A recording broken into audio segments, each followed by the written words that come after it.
পরের দিন সকালবেলা আমরা এখন বেরোবো এই ছোটোখাটো সাইট সিনগুলো করতে। চলো তোমাদেরকেও দেখাবো।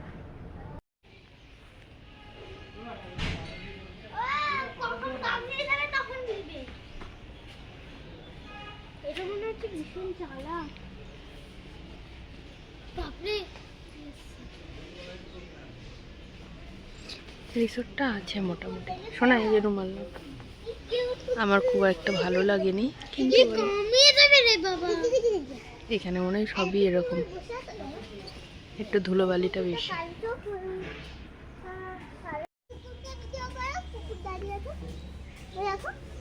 করেছি। এটা হলো ব্রেকফাস্ট এরিয়া। সকালে দেখো আমরা ব্রেকফাস্টের জন্য চলে এসেছি। তো ব্রেকফাস্ট করে আমরা যাব হলো সোনাঝুরি হাটে, ওই পাশেই গেটের কাছে। তো ওখানে দল বেঁধে সব সাঁওতালি ডান্স হচ্ছিল। তো দেখো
ক্যাম্পাসের ভিতরে তো যাওয়া অ্যালাউ ছিল না, তো আমরা বাইরেই রাস্তা দিয়ে ঘুরছিলাম আর বাইরে থেকেই দেখছিলাম। আর মিউজিয়ামটা ঘুরেছি, সেটা তোমাদের দেখাবো। আর আমাদের টোটো ড্রাইভার যে ছিল সেই অনেক কিছু গাইডের মতোই আমাদের শেয়ার করেছে, সেটাও তোমরা ভিডিওতে কিছু দেখতে পাবে। এটা কি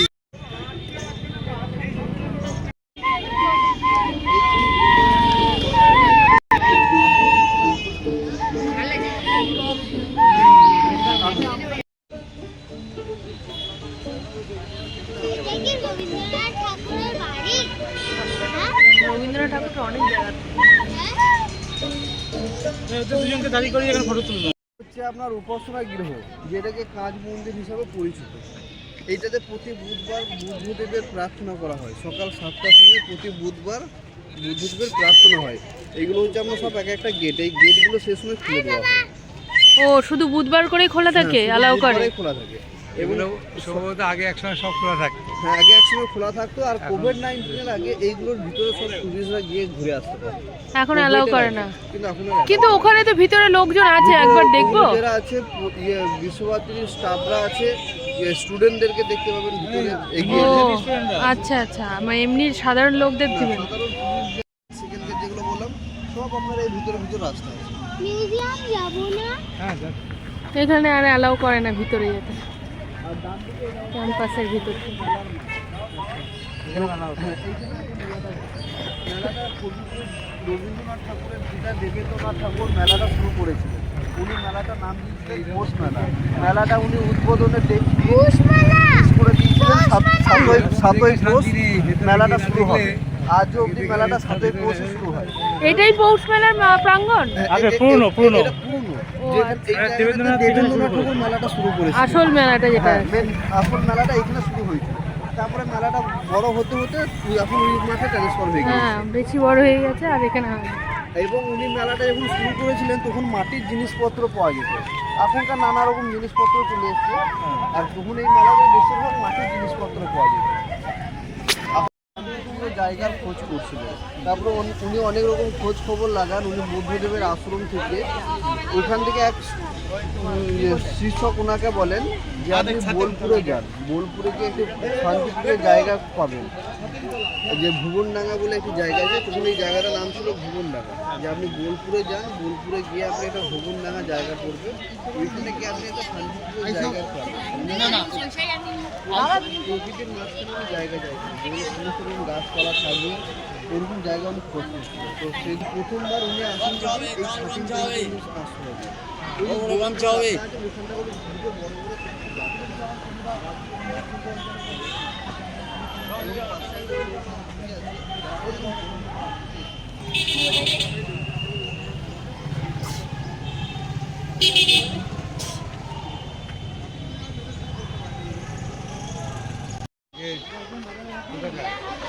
এটা মিউজিয়াম, ঢুকছি এখন মিউজিয়ামে। হ্যাঁ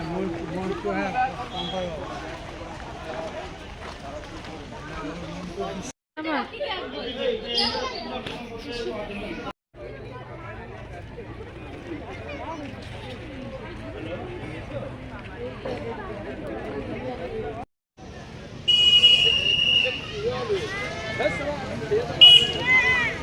এইখানে অ্যালাউ নেই যাওয়া।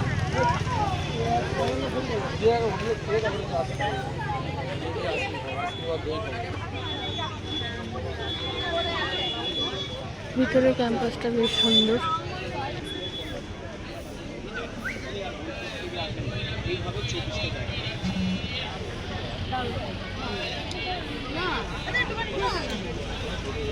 কোভিডের পর থেকে এখানে সব বন্ধ করে দিয়েছে অ্যালাউ করা যাওয়া।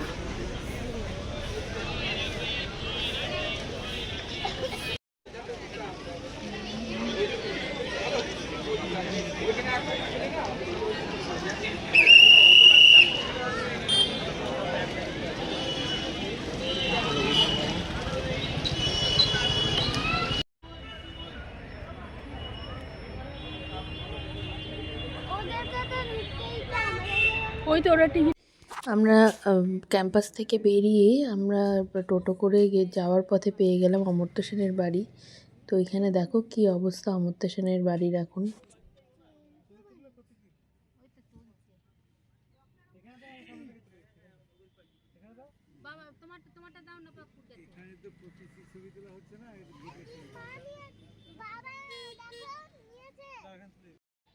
এরপরে আমাদেরকে টোটো ড্রাইভার আমাদের এখানে নিয়ে এসেছে। এখানে বিভিন্ন ধরনের শিল্পের কার্য, বিভিন্ন শো করা আছে, প্লাস বিভিন্ন স্টেট ওয়াইজ তাদের বাড়ি, তাদের কালচার, সেটাকে সুন্দর করে প্রেজেন্ট করে দেখানো আছে।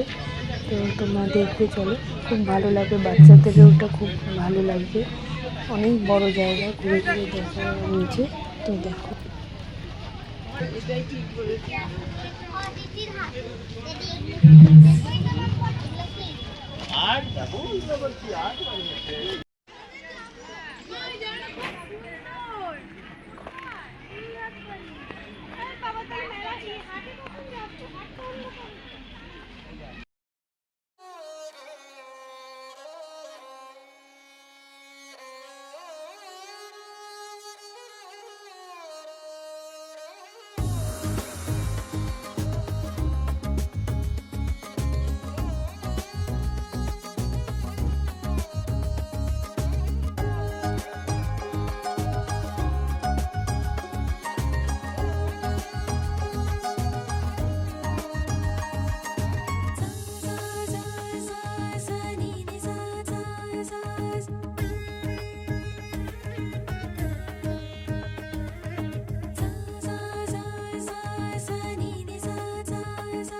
এরপর আমরা এখান থেকে বেরিয়ে যাব। বেরিয়ে গিয়ে আমরা যাব একটা জমিদার বাড়ি। সেখানে অনেক শুটিংও হয়েছে, তো ওখানে ভেতরটা দেখবো, খুব ভালো ওখানে আছে, তো দেখতে পারবে তোমরা। এই বাড়িটাতে আপনার খুব একটা নাম করা জমিদার বাড়ি এই বাড়িটাতে আপনার হচ্ছে বাংলা সিরিয়াল রানী রাসমণি সিরিয়ালের শুটিং বাইরে হয়েছে এবং বাংলা জমিদার বাড়ি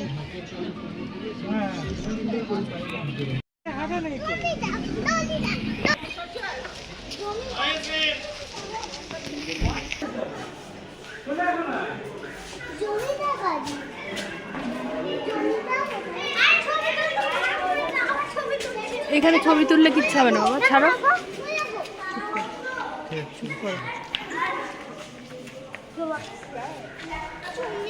only mobile photography is allow, করতে পারিস? মোবাইল ব্যতীত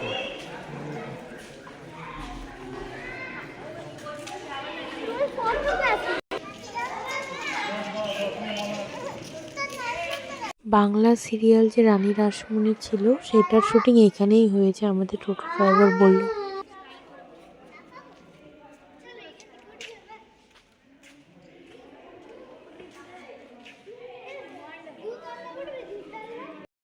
আমরা এবার ওখান থেকে বেরিয়ে গেলাম টোটো করে। আমরা এবার লাঞ্চের জন্য রেস্টুরেন্টে আমাদেরকে নিয়ে যাচ্ছিল টোটোওয়ালা, তো চলো দেখবে। এখন লাঞ্চ করতে এলাম দুই কন্যা রেস্টুরেন্টে। দুই কন্যা রেস্টুরেন্টে কোথায় লাঞ্চ করতে এসেছি পুকু? আমরা এখন লাঞ্চ করতে এলাম, এখন বাজে 4টা, 4:15 বেজে গেছে। লাঞ্চ করতে এসেছি দুই কন্যা খাবারের জায়গাটা, খুব সুন্দর জায়গাটা। এখানে আবার কিছু জিনিস বিক্রি হচ্ছে, বড়ি বিক্রি হচ্ছে, আচার বিক্রি হচ্ছে, সাইডে শাড়ি, সব কিছু কাঁসার বাসনে, খুব সুন্দর।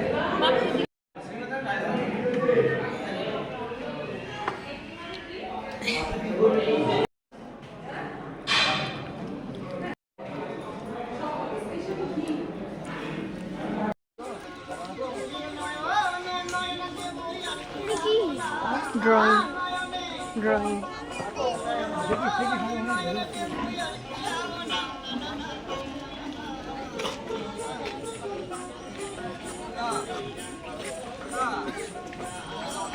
ভিডিও থেকে সুন্দর লাগছে রবীন্দ্রনাথ ঠাকুরের স্ট্যাচু, আমার কুঠির। এবার সব ঘোরা হয়ে গেল, আমরা এখন আমাদের রিসোর্টের দিকে যাব। তো অলরেডি অনেকটাই সন্ধ্যা হয়ে গেছিলো, সোনারঝুরি হাট অলরেডি বন্ধই হয়ে গেছে। ওখানে গিয়ে আমরা সেরকম কিছু আর ভালো মতো ঘুরতে পারিনি সোনারঝুরি হাটে। জাস্ট মোবাইলের লাইট ধরে কিছু টুকিটাকি জিনিস কেনা হয়েছে। তো বাকি আমাদের রিসোর্টের সামনে যে সুন্দর সুন্দর বাউল গান হচ্ছিল সেগুলোই মেনলি আমরা বসে বসে উপলব্ধি করছিলাম। খুব ভালো লাগছিল, কারণ ওখানে এত সুন্দর ঠান্ডা ওয়েদারের মধ্যে সুন্দর গানটা মানে এত ভালো লেগেছে যে আমি কোনো ভিডিওটাই কোনো কিছু ডিলিট করিনি গানের। তোমরাও দেখো, খুব ভালো লাগবে।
Good morning. তো আজকে আমাদের লাস্ট, আজকে আমরা এখন বেরিয়ে যাব, সকাল হয়ে গেছে, ব্রেকফাস্টটা হয়ে গেছে। ব্রেকফাস্টের আমি ভিডিও করতে পারিনি। আর একটু এক্ষুনি গিয়ে সকালে কিছু টুকিটাকি জিনিসও কিনলাম সোনাঝুরির হাট থেকে। তো আমি যাওয়ার পথে একটু ভিডিও করব। তো চলো দেখি। এই আমাদের যাওয়ার রাস্তা, আমাদের রিসোর্ট রসনাই, তার যাওয়ার রাস্তা। এইখানে ছিল উপরের রুম। চল চল চল চল চল।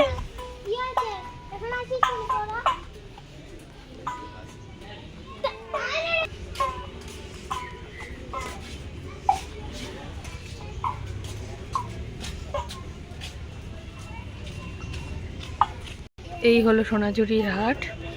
এখানে অনেক বিশাল হাট। আমাদের রিসোর্টটা এইখানেই, সোনাঝুরি হাটের মধ্যেই এই রিসোর্টটা আমাদের। আর এইখানে হাট, অনেক অনেক জিনিস পাওয়া যায়। তো টুকিটাকি আমরা ব্যাগ কিনেছি, কিছু গিফট আইটেম কিনেছি।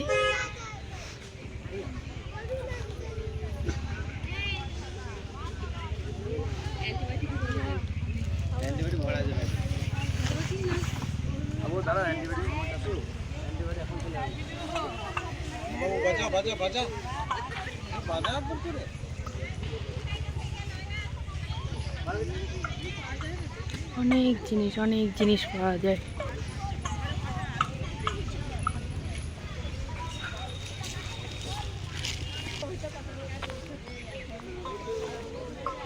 কি না আছে, জামা কাপড়, ব্যাগ, আর কি কি আছে রে? শোনাই আসো।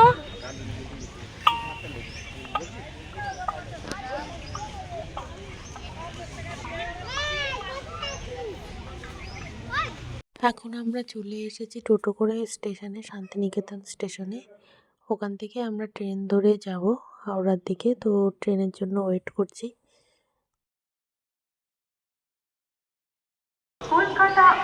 চলো আজকে এই ভিডিওটা এখানে এন্ড করছি। ভালো লাগলে লাইক শেয়ার করো, আর অবশ্যই আমার চ্যানেলটাকে সাবস্ক্রাইব করো, ইয়ারলিস ট্রাভেল স্টোরিজ চ্যানেল। চলো টাটা, বাই বাই, সবাই ভালো থেকো।